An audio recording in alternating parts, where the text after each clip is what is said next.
Tessa here, Conscious Evolution Coach for Creative Nonconformists, and I am speaking about Chapter 3 in You Are a Badass at Making Money by Jen Sincero. I'm so excited. I fucking love doing this. So today, this is a small chapter, but a very important one in this book, and it is about universal intelligence, infinite intelligence that we all have access to and are made of. And I would like to share with you some of the points in this chapter and just speak about it. So Jen talks about, she starts out this chapter by encouraging you to consider that there is such a thing that exists, that we are more than just this 3D reality, that there is something larger than us that is more profound than what we can perceive with our five senses and what we can perceive through the limited filters that we have in our belief systems and paradigms that we are currently operating in our programming and conditioning, that there is a greater force beyond the density of the 3D, and she calls that universal intelligence in the book. You may look at that as your God self, divinity, the universe, however you want to talk about it. However, in getting rich, which is the point of this book, is being badass at making money, it is important to be able to understand or put your faith into something that's greater than your small, like, not small self, well, you could say that, but like more of like your egoic self or human consciousness, like understanding that there's a whole world out there that is imperceptible to our human senses, and it's always operating and always creating, and it's the energetics of existence. So Jen asks us to believe in fucking magic and miracles, which I am all about. I love that shit. So I want to ask you, like, what's an example that you can draw upon in your life where you're like, that was so fucking, what a crazy coincidence. But like synchronicities, like those are, to me, those are beautiful examples of a larger order of intelligence that's working, that we are not always aware of. So, Jen talks about two different parts of our thoughts, like two aspects of thoughts. She uses the term outgoing thought and incoming thought, and how they shape our reality, because when it comes down to it, everything starts with our thoughts, right? Everything is the mind. The mind is where it all begins. We are mental. We are fucking mental beings. And it made me think of the Kabbalion, which are the Hermetic principles. And I wanted to share with you, the first principle of the 7 Hermetic principles is the principle of mentalism. The all is mind. The universe is mental. This principle embodies the truth that all is mind. It explains that the all, which is the substantial reality underlying all the outward manifestations and appearances which we know under the terms of the material universe, is spirit, which in itself is unknowable and indefinable, but which may be considered and thought of as a universal, infinite living mind. It also explains that all the phenomenal world or universe is simply a mental creation of the all. So it's a really powerful thing to think about, like how powerful our thoughts are. They essentially dictate our truth, right? Like, we get to decide what is true. And have you ever had the experience of knowing that you wanted something so bad and just being so single-mindedly focused on that, that you fucking manifested it. Like, you made it happen because you knew no matter what, this is going to happen for you. Well, I encourage you to do that with more things. Do that with everything that you desire, everything that you want to create in your life. If you have that thought and intention, and you are able to focus your energy on that and know and believe and choose that, continually choose it, even if you do have limitations and fears and stuff come up, you transmute that shit and you continually come back and make that new choice. One of my mentors used to say, and she still does, I'm sure, like, turn your head towards creation. Like, even if you have to turn your head a million times, I'm still turning my head towards what I fucking want. I'm choosing again and again and again. That is real commitment too, to your desires. Is like when you fucking make the choice over and over and over. A lot of people think commitment is like, well, I decided, and then you're like, well, and then you're like, shit, I thought I was committed. No, real commitment is making a choice and then continually making that same fucking choice and backing it up and backing it up, and it builds momentum. And when you make a decision like that, and you continually choose that, no matter what the fuck is happening in your current reality, right? Put blinders on and go for that, your choice of what you choose to be your reality, and it will fucking happen. When you make that decision, there's a beautiful quote. I can't remember who said it, but it's like when true commitment is made, all the universe conspires to support that.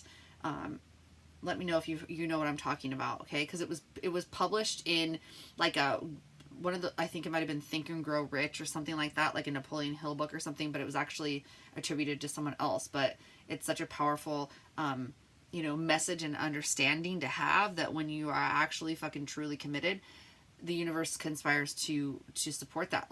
It says like all manner of unforeseen events, circumstances, and people come into your life because of your commitment and your, continued commitment to what you desire and your movement in that direction. So like what I was saying, what that looks like is making a decision and then not allowing your current reality to sway you.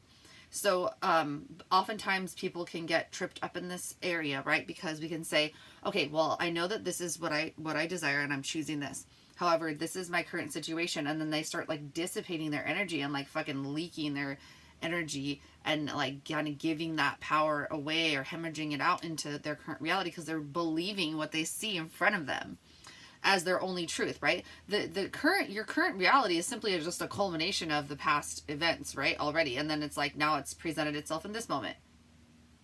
And then in this moment. And now in this moment. So it's simply the result of the previous moment or moments. It's not indicative in any way really to like what is possible for you and what is being brought from formless into form now. Okay. So that's one thing that trips people up, is they'll look at their present circumstances and say, there's no fucking way in hell that this can ever happen. You have to get yourself out of that. You cannot do that. However, there's another part of this. Okay.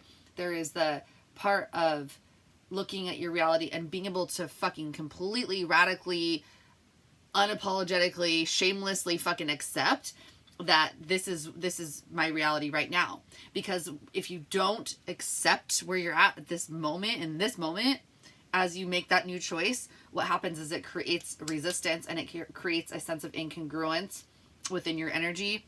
And I know this so well. That's why I'm speaking to it, because there is a really big push and like with people that speak about manifestation to like, don't look at, what's happening in your life. Just focus on your goal. Yes, that is really important. Like, don't fucking, invest into your current reality so much that you're taking away from what you're focused on, right? Like, that is important. Like I already said, you can have your blinders on and go, this is my fucking truth. This is what I fucking choose. However, if you are completely denying the fact that you're in this current reality and you're like, oh no, that creates this resistance when you can't fully accept where you're at in the moment. That will make it a lot fucking harder for you to pull in that new version, like that new vision of what you're manifesting with money, with whatever. Okay. that acceptance, just, it like frees up your energy, because you can see how that can be conflicting, right? Like you have this goal and this dream and this desire, this vision in your heart, and then you're like, but I'm here right now. And so there's this, it feels like there's a gap. And when you are like, I fully accept, this is where I'm at. In this moment, I am in this place. In this moment, I'm living in a camper trailer. I have, you know, whatever, like I have this Toyota car, like just these little like things, like I'm just giving examples from my life, you know, like I have these things, I'm living on a ranch, and, you know, just acknowledging like these are the things in my experience right now, in this current moment, and I am okay with that. I fucking love the shit out of it, and I accept it, and I embrace where I'm at right now. Try that for yourself and feel how fucking liberating that is when you're just like, this is where I'm at. Because our minds will, you know, like try to create this like conflict there. And it's really important to do that, because that is what frees your energy. You're just like, all right, I am here. That doesn't fucking mean anything about where you're going to be tomorrow or where you're going to be in a month. Like your whole fucking world could be completely different. But if you're in resistance and you're like, but I can't like accept where I'm at right now, like, and you don't want to acknowledge that, it's going to just fuck you up. So that is my little rant about that.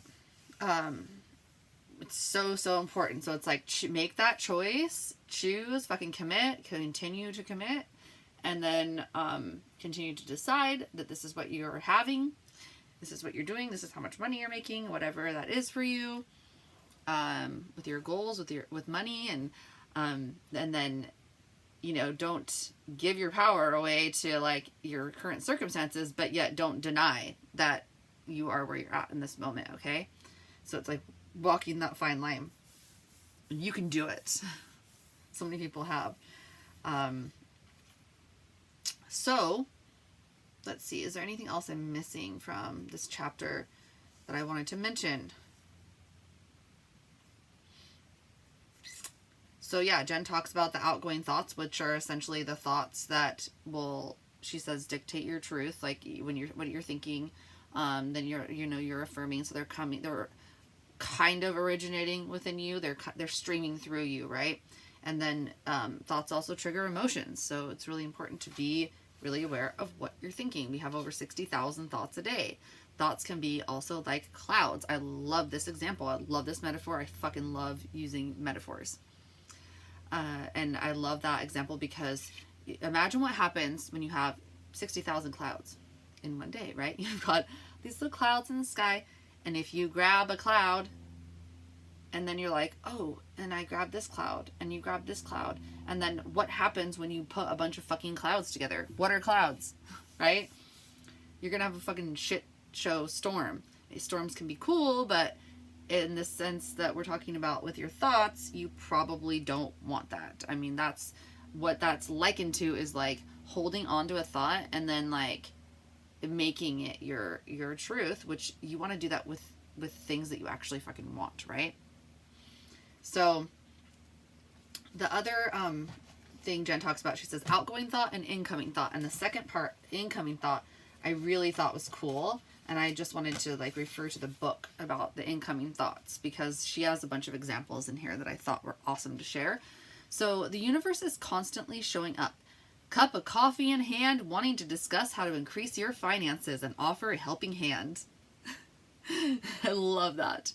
See, it's so true. Like, it is fucking true. I know it. We are the only thing that gets in our way. It is so true. So this just inspired me, and I'm going to pull this off the shelf. I'm not going to get into it today, but you'll be hearing about this book probably next. Pronoia is the antidote to paranoia. How the whole world is conspiring to shower you with blessings.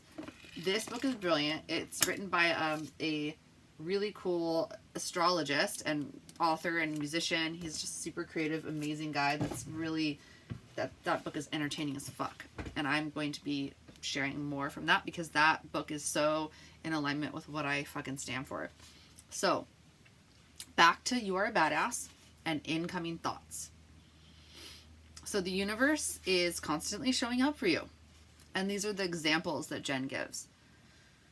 Via your intuition. So the example she gives is, I just know in my gut I should buy this house, even though it costs way more than what I wanted to spend. It still feels right. Via synchronicity. I wonder whatever happened to Janet from cooking class. Oh, look, she's calling me right now. Okay, so think about those times in your life, right, with your intuition and synchronicity. I just had a really cool one today where my best friend sent me a song and I was like, I have that album of that band in my record player right now. And like, it's kind of an obscure, like the group, The Animals from the 70s. Like, it wasn't something that, you know, is something that we've ever talked about, that we like this same group or anything. It was like synchronicity. I fucking love that shit.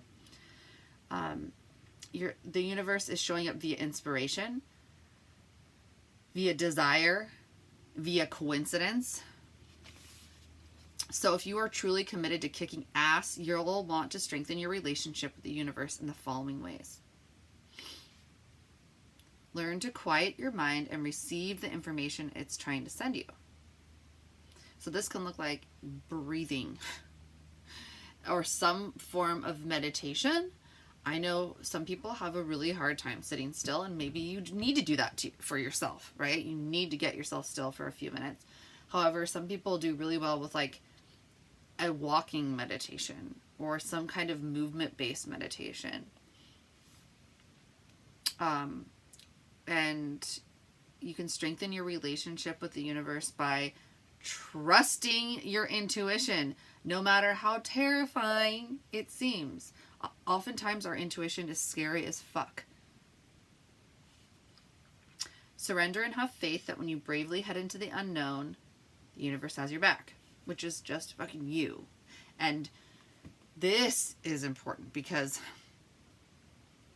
if you have issues with self-abandoning, it's going to show up when you're going for your goals. So this is really, really important in cultivating, a really prosperous mindset and prosperity consciousness, is having your own back.